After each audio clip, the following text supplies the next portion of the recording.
ایک بوڑھی اماں جس کی عمر بہت زیادہ ہو گئی تھی، اس کو جا کے سلام لی تو آپ فرمانے لگے اس اماں سے، یہ عزیر کا گھر ہے؟ تو اماں فرمانے لگی ہاں ہے تو عزیر کا، لیکن وہ تو 100 سال پہلے غائب ہوئے، دوبارہ آئے ہی نہیں۔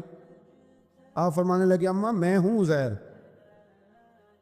اماں کہنے لگی کہ عزیر کی تو ہر دعا قبول ہوتی تھی، اگر آپ عزیر ہیں نا تو دعا کریں، میری ٹانگیں جواب دے گئی ہیں، آنکھوں سے نظر نہیں آتا، آپ دعا کریں، اگر آپ واقعی عزیر ہیں تو اللہ مجھے شفا دے دے گا۔ تو حضرت عزیر نے دعا کی تو رب نے انہیں شفا دے دی۔ حضرت عزیر کی عمر اس وقت بھی 40 سال تھی۔ حضرت عزیر کی عمر جب گئے تب بھی واپس آئے تو، اور حضرت عزیر کا بیٹا ان سے ملا تو اس کی عمر 118 سال تھی، پوتے بھی بوڑھے تھے۔ لوگوں نے حضرت عزیر علیہ السلام سے کہا یہ کیا ہے؟ فرمانے لگے یہ میرے اللہ کی قدرت ہے، یہ میرے رب کی قدرت ہے۔ آج بھی آپ دیکھ لیں، آج کل ہمارے ہاں اس بات کا چلن کم ہے۔ مثلا مجھے دعوت دینے والے دوستوں کی پیار سے محبت سے ایک بڑی تعداد ہے، آپ آ جائیں آپ آ جائیں، بلکہ جس جگہ گئے ہوتے ہیں نا وہاں بھی کوئی 18-20 لوگ مل جاتے ہیں نئی دعوت دینے والے۔ میں اکثر کہتا ہوں یار جو پچھلے سال تقریر کر کے گیا تھا اس پہ عمل کر لیا سب نے؟ اللہ تعالیٰ کا فضل ہے یہ میرا روزگار نہیں کہ میں نے دوپہر کو بھی پیسے لینے ہیں تو شام کو بھی لینے ہیں، تو مجھے ذرا زیادہ جلد سے مل جائیں گے تو دیہڑی اچھی ہو جائے گی۔ اللہ نے اس سے بے نیاز رکھا ہے۔ سوال یہ ہے کہ تقریروں کا، وعظوں کا، جلسوں کا مقصود بھی تو کچھ ہونا چاہیے نا۔ کیا مقصد ہے؟ روز 2 گھنٹے تقریر سنو اور عمل کب کرنا؟ دین کو عملاً، دین اسلام اس لیے نہیں آیا کہ اس پہ کھل کے مقالے لکھے جائیں، اس پر کھل کے تقریریں کی جائیں، ایک ایک کریں یہ کام بھی ضرورت کے لیے، حرج نہیں، لیکن یہ تو عملی نفاذ کے لیے آیا ہے نا۔ تو عملاً دین کی طرف رغبت کرے۔ میلاد شریف کے موقع پر ہمیں زیادہ جوش دکھانا چاہیے دین پہ عمل کرنے کا، اس لیے کہ حضور سید عالم علیہ السلام کی بعثت مبارکہ کے مقاصد بھی تو اجاگر ہو کے سامنے ہوتے ہیں کہ نہیں؟ دوسرا مقام قرآن مجید میں اللہ فرماتے ہیں وَمَا أَرْسَلْنَا مِن رَسُولٍ إِلَّا لِيُطَاعَ بِإِذْنِ اللَّهِ۔ دنیا میں ہم نے جتنے بھی رسول بھیجے وہ اس لیے بھیجے کہ ان کی اطاعت کی جائے۔ رسول دنیا میں اس لیے آتے ہیں کہ ان کے پیچھے چلا جائے، نقش قدم ان کا اپنایا جائے، ان کے رستوں کا بندہ مسافر بنے۔ رسول اطاعت کے لیے آتے ہیں، ان کی فرما برداری کی جائے۔ میں آپ سے عرض کروں گا کہ یہ محبتیں بڑی ضروری ہیں، یہ محبتیں ہوں گی تو عمل کا جذبہ پیدا ہوگا، لیکن ایک دوسرا پہلو بھی یاد رکھیے گا، رسول پاک آئے ہیں فرما برداری کے لیے۔ اگر فرما برداری نہیں کرتے، بات ہی نہیں مانتے، آپ جس سے بھی دعویٰ محبت کرتے ہیں وہ دلیل مانگتا ہے، تو حضور سے دعویٰ محبت ہے تو اس کی عملی صورتیں بھی تو ہونی چاہیے نا۔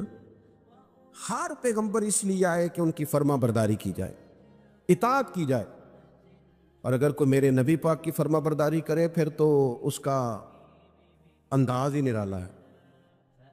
قُلْ إِن كُنتُمْ تُحِبُّونَ اللَّهَ فَاتَّبِعُونِي يُحْبِبْكُمُ اللَّهُ، فرمایا محبوب ان سے فرما دیں اگر رب سے محبت کرنا چاہتے ہیں تو آپ کی غلامی کریں، ملے گا کیا؟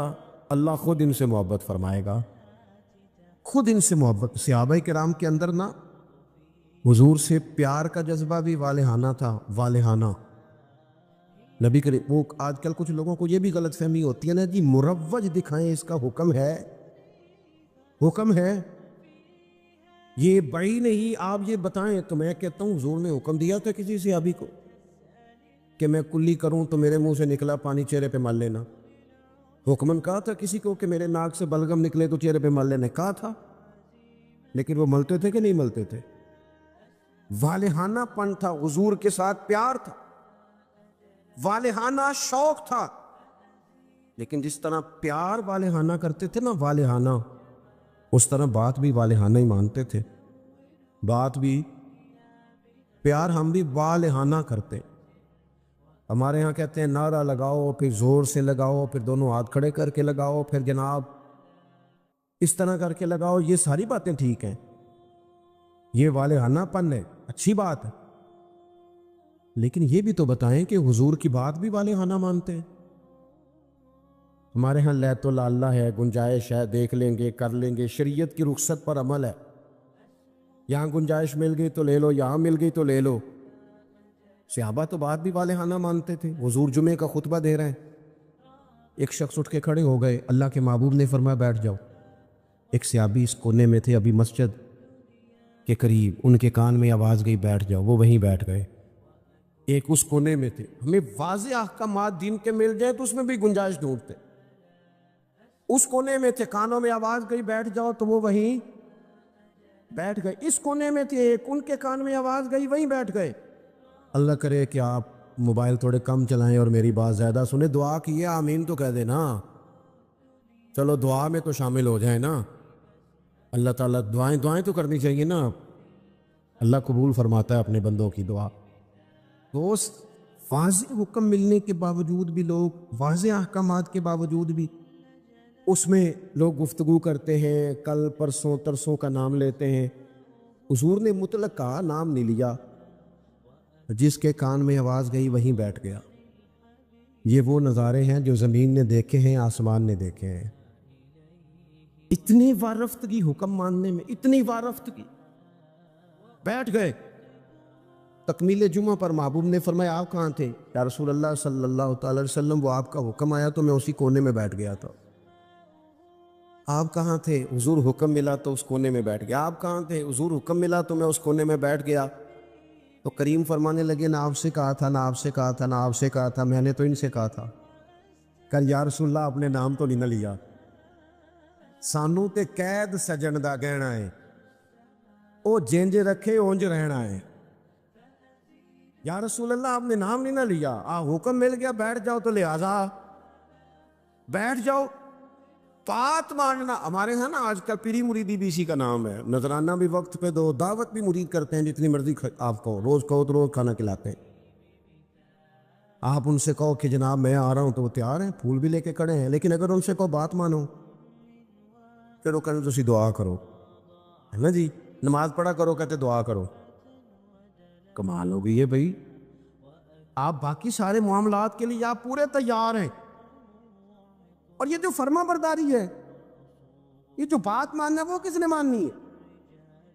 وہ جس پر آپ کے شیخ نے، مرشد نے گھنٹوں تقریریں کی، وہ باتیں کس نے ماننی؟ کسی اور نے؟ کیا مانا اس بات کا؟ کوئی گورکھ دندہ ہے؟ کیا آپ نعرے لگائیں، دعوی محبت کریں، اور جو ان کا اصل کام ہے، دیکھو وفادار وہ ہوتا ہے جو مشن کا ساتھی ہو، جو مشن کا ساتھی نہ ہو وہ ٹھیک ہے۔ پھر میرے ایک سنگی ہیں، مجھے ایک دن بڑی محبت سے کہنے لگے کہ جناب کھانا نہیں کھاتے آپ ہمارے گھر، کھانا ضرور کھائیں، ایک دن ضرور آ جائیں۔ میں انہوں نے آکھے یار توں آنا میرے نال رل کے 4 دن کو دین دا کام کرا۔ کہنے لگا نہیں وہ ٹھیک ہے کھانا، میں کہ کھانا تو یار ہر ہوٹل تو لب جاتا ہے، وہ تو چلو اللہ توفیق دیتا ہے، کوئی زیادہ اچھا کھا لیتا ہے، کوئی تھوڑا سادہ کھا لیتا ہے، روٹی تو جس کو اللہ تعالیٰ نے صحت دیا اسے روٹی مشن حسن ہے، ڈیوٹیاں ذمہ داریاں اصل ہیں، اور کھانے یہاں کوئی من پسند کھانے دنیا میں آئے ہم، من پسند چیزیں تو جنت میں ملیں گی، اور وہ ملیں گی اور مزہ آئے گا۔ ہمارے بزرگ تو فرمایا کرتے تھے زمین کے اوپر کام، نیچے جا کے آرام۔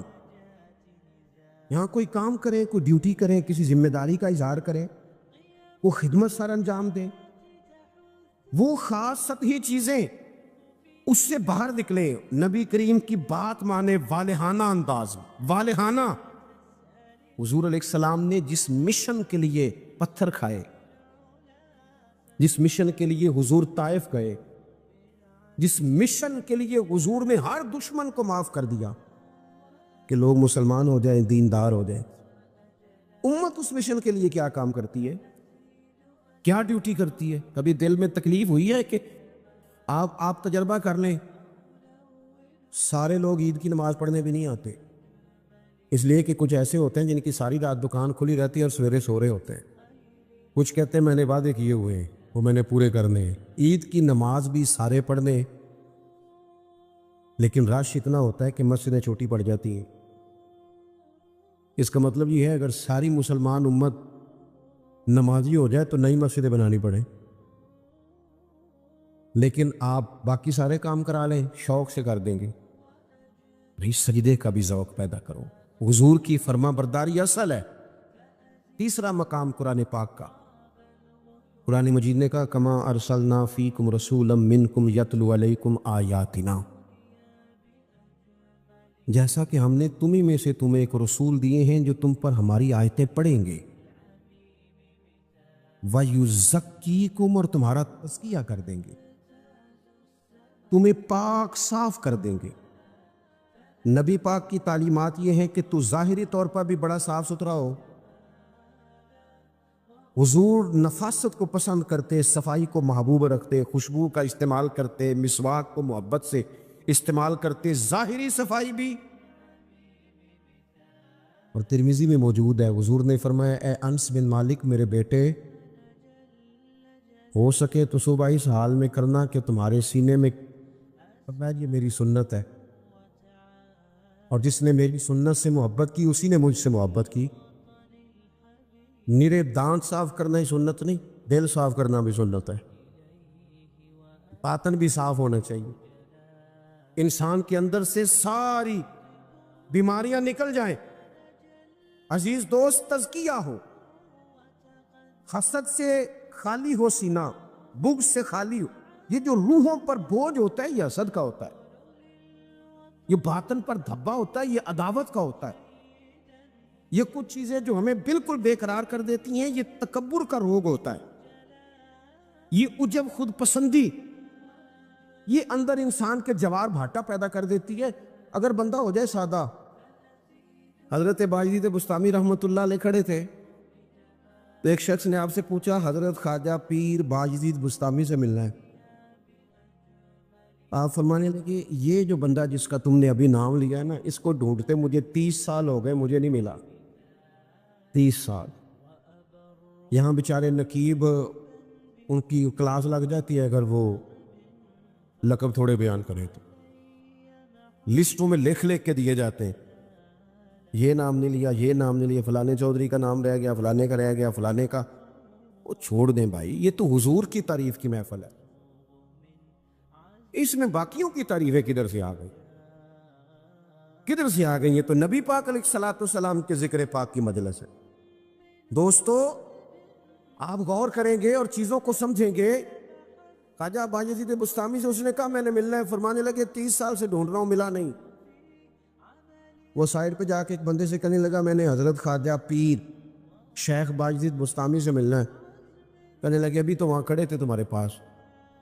کہنے لگا میں نے تو پوچھا ہے۔ کہنے لگی اصل میں یہ جو تم نے لائن لگائی ہے نا القابات کی، یہ وہ مانتے نہیں اپنے آپ سے، نہ حضرت نہ خواجہ نہ پیر نہ صوفی، وہ تو نیرا باجدید کہتے ہیں، اور اس میں بھی کئی دفعہ روتے ہیں رب کی بارگاہ میں۔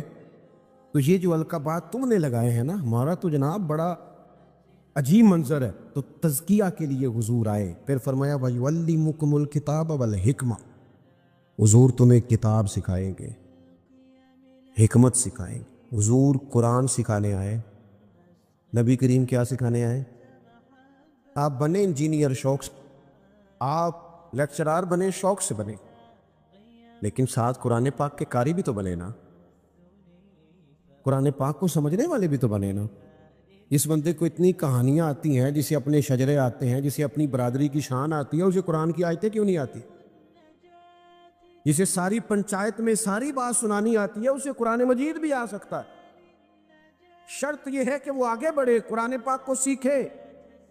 ہم نہ کچھ کام ہم نے بچوں کے ذمہ، میرے پاس ایک صاحب بچہ لے کے آگے کہنے لگے دعا کریں یہ پڑھ جائے، تو میں نے کہا آپ بھی کچھ 100 سال کے نہیں ہو گئے، میں دعا کرتا ہوں آپ دونوں ہی پڑھ جائیں، آپ بھی تو پڑھ ہی سکتے ہیں نا، آپ بھی تو توجہ کریں نا۔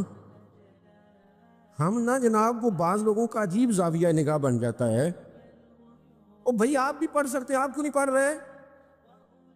او جی میری اب زبان موٹی ہو گئی ہے، تو میں نے کہا یہ کل آیا ہے واٹس ایپ، سب نے سیکھ لی ہے، ایک کل آیا ای میل کرنا بھی آ گیا لوگوں کو، اور کومنٹس دیکھنا بھی آ گیا، اور بڑے بڑے لوگ جن کو نہیں بھی توجہ جن کی ہونی چاہیے تھی ان کی بھی توجہ، یعنی میں تھوڑا مصروف زیادہ رہتا ہوں، اور اب تو کچھ طبیعت بھی ٹھیک نہیں رہتی دعا فرمائی اللہ تعالیٰ کچھ کام لے لے. وہ کوئی دوست پوچھتا ہے کہ آج کل کیا کر رہے ہیں، تو میں کہنا کچھ بھی نہیں، بس ہڈیاں آڑیاں جانیاں دیکھو، ادھر آ رہے ہیں اور ادھر جا رہے ہیں، بھائی یہی کام کر رہے ہیں. اس کے باوجود لوگ ناراض ہیں. یعنی مسئلے دو ہی تھے، عمر بھر حل نہ ہوئے. ایک نیند پوری نہ ہوئی اور دوسرا خواب مکمل نہ ہوئے. اے ایمان والو صبر کرو، صابر بنو. اے ایمان والو صبر کرو اور صابر بنو. کیا مطلب؟ پہلے صبر کا مطلب یہ ہے کہ اگر تمہیں کوئی ذاتی تکلیف پہنچے تو اس پر صبر کرو. وَالصَّابِرُ اس کا معنی یہ ہے کہ اگر دشمن کے مقابلے میں کسی اور کی طرف سے کوئی تکلیف آئے تو اس پر بھی صبر کرو. پھر فرمایا وَالرَّابِطُ اور ہمیشہ کمر بستہ رہو، اسلامی سرحدوں کے پہرے دار رہو. وَاتَّقُوا اللَّهَ اللہ سے ڈرتے رہو. لَعَلَّكُمْ تُفْلِحُونَ اس امید پر کہ اللہ تمہیں کامیابی عطا فرما دے، تم فلاح پا جاؤ. یا ایھا الذین آمنوا اصبروا وصابروا اے ایمان والو صبر کرو اور صابر بنو. صبر کرو، صابر رہو، یعنی جو ذاتی تکلیف آئے اس پر بھی صبر کرو. اور مصابرہ کا معنی سامنے سے آنے والی تکلیف. اگر بیماری آ گئی، کوئی پریشانی آ گئی، کہیں کوئی اپنا دنیا سے چلا گیا، تو یہ ذاتی تکلیف ہے، اس پر بھی صبر کرنا. اور اگر اپنوں نے، بیگانوں نے کوئی تکلیف پہنچا دی، کوئی اذیت دے دی، وہ اذیت کئی صورتوں میں ہو سکتی ہے. لانا بھی ایک اذیت ہے، طنز بھی ایک اذیت ہے، کسی شخص کے بارے میں غلط کلمہ کہنا بھی ایک اذیت ہے، اور مقابلے میں کھڑے ہو جانا، لڑائی کرنا، یہ بھی ایک اذیت ہے. اس پر بھی صبر کرو. وَرَابِطُوا اور اس طرح کرو کہ کمر بستہ رہو، جد و جہد کرتے رہو. وَاتَّقُوا اللَّهَ اللہ سے ڈرو. لَعَلَّكُمْ تُفْلِحُونَ تاکہ تم کامیاب ہو جاؤ. صبر جب آپ کرتے ہیں نا اور صبر کا ارادہ کرتے ہیں تو اللہ تعالیٰ صبر کی توفیق بھی عطا فرماتا ہے. ہم نے یہ دیکھا ہے کہ ہمارے پاس نعمتوں کی کمی نہیں، ہمارے فریزر خوراک سے بھرے ہوئے، ہمارے دسترخوانوں پہ انواع و اقسام کی چیزیں چنی ہوئی ہیں، ہماری الماریوں میں کئی ہمارے لباس تیار شدہ لٹکے ہوئے، ہماری جیبوں میں ہماری ضرورت کا سرمایہ اللہ نے ہمیں دے دیا. لیکن اس کے باوجود جو لوگ ایک دوسرے سے پیار نہیں کر پا رہے، جو ایک دوسرے کے قریب نہیں جا پا رہے، تو اس کی وجہ یہ ہے کہ صبر نہیں رہا، حوصلہ نہیں رہا، کسی چیز کو برداشت کرنا ہمارے مزاج کا حصہ ہی نہیں رہا. اور پھر چونکہ امت مسلمہ نے انقلاب برپا کرنا تھا، دنیا کو پیغام حق دینا تھا، اگر ان کے اندر حوصلہ ہی نہیں ہوگا، اگر انہیں صبر ہی نہیں کرنا آئے گا، استقامت ہی نہیں ہوگی، کہیں رکنا ہی نہیں آئے گا، تو یہ میدانوں کو سر کیسے کریں گے؟ کامیابیاں کیسے ان کا مقدر بنیں گے؟ رمضان مبارک میں بھی ماحول یہ ہو کہ افطاری سے 1 گھنٹہ پہلے نظر پوری ٹک جائے گھڑی پہ، اور تھوڑا سا بھی صبر مشکل ہو. اور رمضان مبارک میں سحری کے وقت میں اگر دہی والی دکان پہ بھی جھگڑا ہی ہو رہا ہو، اور شام کو سامان خریدنے میں بھی اگر بحث ہی ہو رہی ہو، تکرار ہو، جھگڑا ہو، تو پھر سیکھا کیا؟ پھر وہ جو ہمیں تربیت دی جا رہی تھی کہ ہم نے صبر کرنا ہے، تو پھر ہم نے اس میں حاصل کیا کیا؟ حدیث پاک سنیں گے، آپ کی طبیعت بڑی ٹھنڈی ہوگی. میرے نبی پاک صلی اللہ تعالیٰ علیہ وسلم نے ارشاد فرماتے ہیں کہ جو بندہ سوال سے بچنا چاہے گا، ارادہ کرے گا اللہ میں نے کسی سے نہیں مانگنا، فرمایا جو سوال سے بچنا چاہے گا رب اسے سوال سے بچا لے گا. اور جو لوگوں سے بے نیاز ہونا چاہے گا، کہے گا یا اللہ مجھے دنیا داروں کا محتاج نہ بنا، اپنی بارگاہ سے عطا فرما. جو لوگوں سے بے نیاز ہونا چاہے گا اللہ لوگوں سے بے نیاز کر دے گا. اور فرمایا جو صبر کا ارادہ کرے گا اللہ اسے صبر کی توفیق بھی عطا فرما دے. ارادہ تو کرے، پروگرام تو بنائے، توفیق تو اللہ دے گا. جو صبر کا ارادہ کرے گا اللہ صبر کی توفیق بھی عطا کر دے گا. اور حضور صلی اللہ تعالیٰ علیہ وسلم فرمانے لگے یاد رکھو، کسی بندے کو جو بہترین تحفہ دیا گیا ہے نا، اگر کسی کو کوئی بہترین عطیہ ملا ہے تو پھر اللہ تعالیٰ نے اسے صبر عطا فرمایا ہے. یہ بہترین تحفہ ہے، اس سے زندگی سنور جاتی، اس سے انسان باوقار اور مطمئن ہو جاتا ہے، اس سے اس کے شب و روز آسانی سے بیتتے. وہ دنیا کی پگڈنڈیوں سے آسانی سے گزر کے اللہ کی بارگاہ عالی مرتبت میں سرخرو ہو کر حاضر ہو جاتا. لیکن اگر بے حوصلہ ہو، صبر نہ ہو، پھر نقصان روز بروز بڑھتا ہے. اور پھر میرے رسول پاک صلی اللہ تعالیٰ علیہ وسلم ارشاد فرماتے ہیں کہ اصل بات یہ ہے کہ اللہ تعالیٰ نہ کسی بندے کا درجہ بلند کرنے کا ارادہ فرماتا ہے، لیکن اس کے اعمال اس طرح کے نہیں ہوتے کہ اس کا درجہ بلند کیا جائے. اب رب کیا کرتا ہے؟ اللہ تعالیٰ اس کو مال کی، جان کی، اولاد کی کسی مشکل میں ڈال دیتا ہے. اس مصیبت پر وہ بندہ صبر کرتا ہے تو اللہ تعالیٰ اس کا درجہ بلند فرما دیتا ہے. اعمال اس قابل نہیں تھے کہ درجات بلند ہو، وہ اعمال کی بنیاد پر نہیں کر سکتا تھا تو اللہ نے کسی مشکل میں ڈال کے نہ اپنے فضل سے درجہ بلند کر دیا.